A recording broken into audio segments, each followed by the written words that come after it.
Salam sejahtera, terima kasih karena bersama dengan saya di Nazilin Unity Channel. Apa akan jadi kalau Anwar Saman pas? Ada banyak isu sebenarnya yang Anwar boleh saman pas. Banyak isu yang menjadi kontroversi yang mana tiada fakta tapi tetap dikemukakan oleh PAS. Kalau Anwar Ibrahim betul-betul saman PAS, kesannya boleh jadi besar dan menyeluruh, baik dari segi politik maupun undang-undang. Berikut adalah analisis padat berkaitan dengan apa jadi kalau Anwar saman PAS. Pertama, kalau Anwar Ibrahim saman PAS, PAS pasti terperangkap di mahkamah. Kita tahu sudah banyak kali PAS kalah di mahkamah berkaitan dengan saman fitnah. Baru-baru ini mereka membayar beratus ribu ringgit kepada parti politik tertentu. Jadi ini menunjukkan PAS akan terperangkap di mahkamah kalau benar Anwar Ibrahim saman PAS. Jika saman diterima mahkamah, PAS wajib mengemukakan bukti kukuh atas segala tuduhan mereka terhadap Anwar.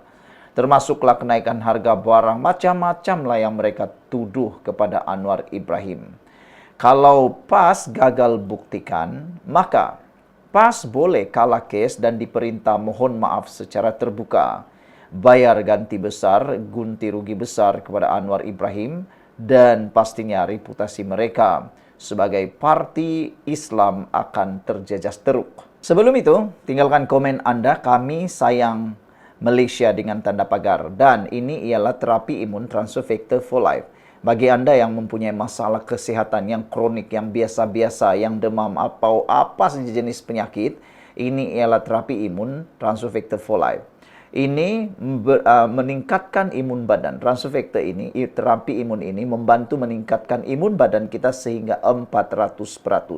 Secara umumnya, saudara-saudara sekalian, kita sukar sembuh daripada penyakit, kita kena penyakit dan kita tak sembuh-sembuh daripada penyakit kerana daya imun badan kita yang lemah dan jadi bodoh.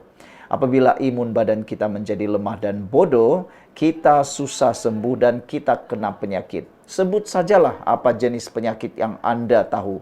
Semuanya ada kaitan dengan lemah dan bodohnya imun badan kita. Tapi dengan transfer factor terapi imun ini, imun badan kita menjadi kuat, menjadi bijaksana.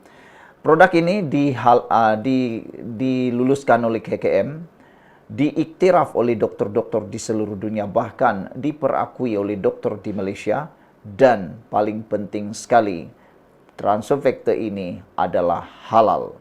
Dapatkannya melalui nombor telefon yang tertera, jangan tunggu lama-lama. Saudara, mula-mula Anda kata penyakit itu biasa-biasa, makan ubat dan macam-macam. Akhirnya makan ubat tak sembuh-sembuh juga. Kenapa? Kena imun badan Anda yang lemah. Jawapan kepada penyakit atau masalah kesehatan kita hanyalah imun badan kita. Kuatkan imun badan kita supaya kita jadi sembuh. Baik, saudara. Anwar dapat political mileage kalau Anwar Ibrahim benar-benar saman di mahkamah. Dengan saman ini, Anwar akan membuktikan beliau tidak takut berdepan secara sah, memperlihatkan imej tegas, bersih dan berani melawan fitnah, dapat simpati rakyat, terutamanya golongan atas pagar dan profesional. Dan jika Anwar Ibrahim betul-betul menyaman PAS dan diterima oleh mahkamah, PAS berisiko kehilangan sokongan tengah. Ramai penyokong PAS bukan taksub. Mereka percaya parti ini secara suci dan berakhlak. Bila dibawa ke mahkamah dan didedahkan bukti penipuan, keyakinan rakyat akan terjejas. Undi luar bandar dan orang muda boleh berpaling tada. Keempat, muafakat Perikatan Nasional bakal tergugat. Kalau PAS terlalu sibuk dengan kes mahkamah, fokus mereka terhadap PRN dan PRU akan berkurang. Bersatu, iaitu Muhyiddin mungkin cari peluang untuk dominasi semula dalam PN. Retak dalaman akan mula nampak. Yang kelima, gelombang balas rakyat akan berlaku. Kalau Anwar menang saman, rakyat mula celik bahawa banyak tuduhan politik hanya fitnah murahan. boleh bawa kepada gelombang rakyat menolak politik kebencian dan agama toksik.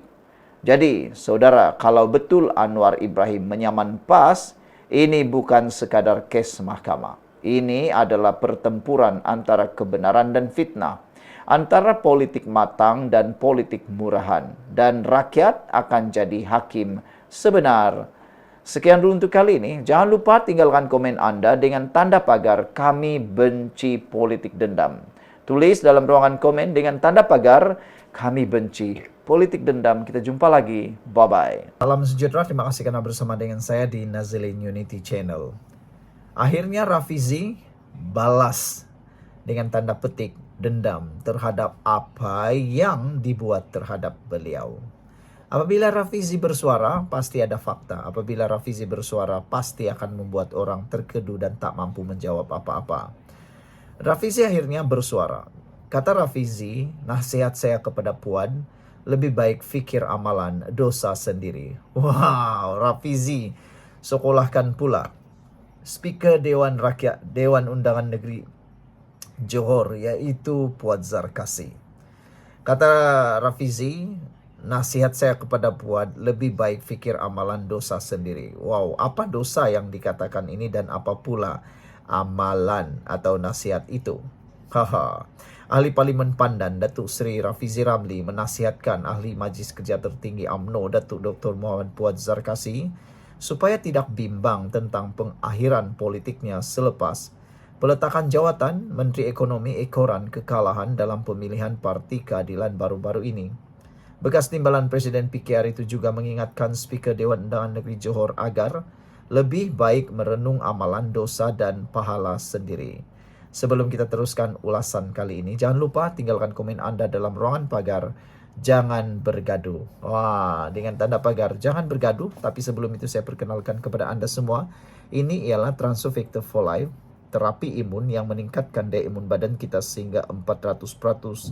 Ini ialah produk penemuan saintis yang paling bersejarah di dunia.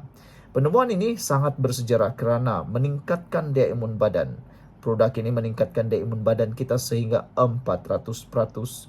Dengan imun badan yang kuat, kita dapat melawan penyakit daripada dalam tubuh badan kita. Dan secara ringkasnya, kita kena penyakit, kita sukar sembuh daripada penyakit dan badan kita melawan diri kita sendiri apabila imun badan kita jadi lemah.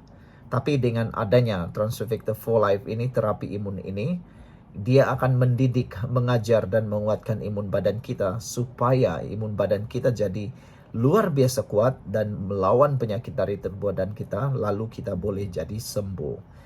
Ingat, produk ini bukan obat, tapi ini terapi imun meningkatkan daya imun badan kita.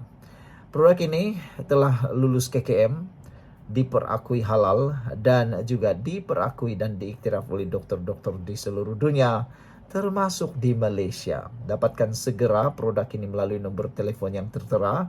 Dan ingat, jangan cuba bertangguh-tangguh daripada masalah kesehatan kita, karena kita tak tahu adakah sudah terlambat atau tidak.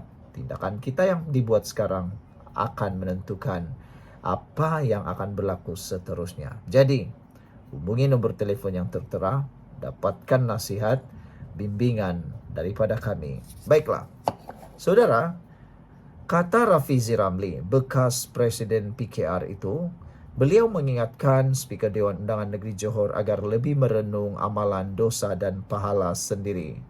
Nasihat saya kepada Puan, kata Rafizi, jangan bimbangkan pengakhiran politik saya. Lebih baik fikirkan amalan dan dosa pahala masing-masing. Lebih-lebih lagi kalau umur itu 20 tahun lebih tua dari saya, katanya menerusi hantaran di Facebook. Sebelum ini, Puan memberi peringatan kepada Rafizi agar tidak berlebihan mengkritik kerajaan, kerana bimbang bakal berakhir dalam penjara susulan kenyataannya berhubung rancangan Malaysia ke-13 yang didakwa sebagai reaksi tergesa-gesa kerajaan selepas kritikan dalam media sosial terhadap Menteri Komunikasi Datuk Fahmi Fadzil. Puan juga memberitahu Rafizi bahawa kes boleh dicari dan akhirnya menjerat dirinya sekiranya tidak berwaspada. Menurut Rafizi, beliau selama ini mengelak membalas sindiran berulang Puan kerana menghormati kedudukan masing-masing Ketika berada dalam kerajaan perpaduan, bertahun-tahun dia cuit saya, tapi saya tidak pernah balas. Sebahagiannya kerana saya menghormati tata cara bila duduk bersama dalam kerajaan. Sebagai pimpinan kanan keadilan, saya tidak wajar menghentam secara terbuka seorang wakil rakyat dari UMNO. Sepatutnya, orang yang berbudi kita berbahasa. Tapi tidak begitulah sebab manusia ini macam-macam jenis. Saya juga faham kalau Puan ni marah dekat saya sampai bila-bila. Dia dulu ketua pengarah jasa. Sekarang dikenali sebagai Jekom yang diberi tanggungjawab mempertahankan bekas Perdana Menteri Datuk Seri Najib Tun Razak sebelum pilihan raya umum 2018, kata Rafizi. Memang letihlah nak bersilat dengan isu-isu yang saya bawa ke arah PRU 2018. Mungkin kerana dilihat tidak berapa berfungsi semasa menjadi ketua pengarah jasa, dia digugurkan dari menjadi calon UMNO Parlimen Batu Pahat dalam PRU 2018. Kecoh sebentar, dia nak bertanding bebas, dilaporkan sudah beli 2 borang pun, kata Rafizi. Rafizi turut menyentuh kemenangan Puan di Dun Rengit dalam pilihan raya negeri Johor 2022 sebagai satu-satunya pencapaian selepas berdekad dalam politik. Selain itu, beliau juga mengingatkan dirinya pernah melalui episod penjara ketika pentadbiran terdahulu yang turut melibatkan Puan. Nasib baik keadilan Pakatan Harapan PH masuk PRN Johor 2022 dalam keadaan sendu. Menanglah kerusi Rengit, berpuluh tahun penyertaan Puan dalam politik dan UMNO sejak 1990-an, menang sekali di Parlimen dan menang sekali di DUN.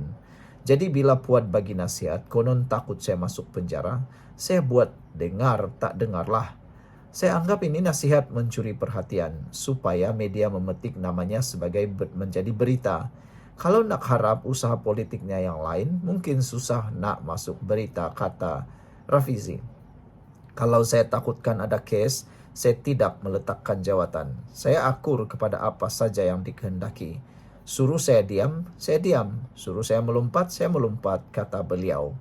Dalam pada itu, Rafizi turut menegaskan sepanjang menjadi menteri, beliau tidak pernah memanggil ketua setiausaha KSU atau pegawai untuk apa-apa yang bersabit perolehan.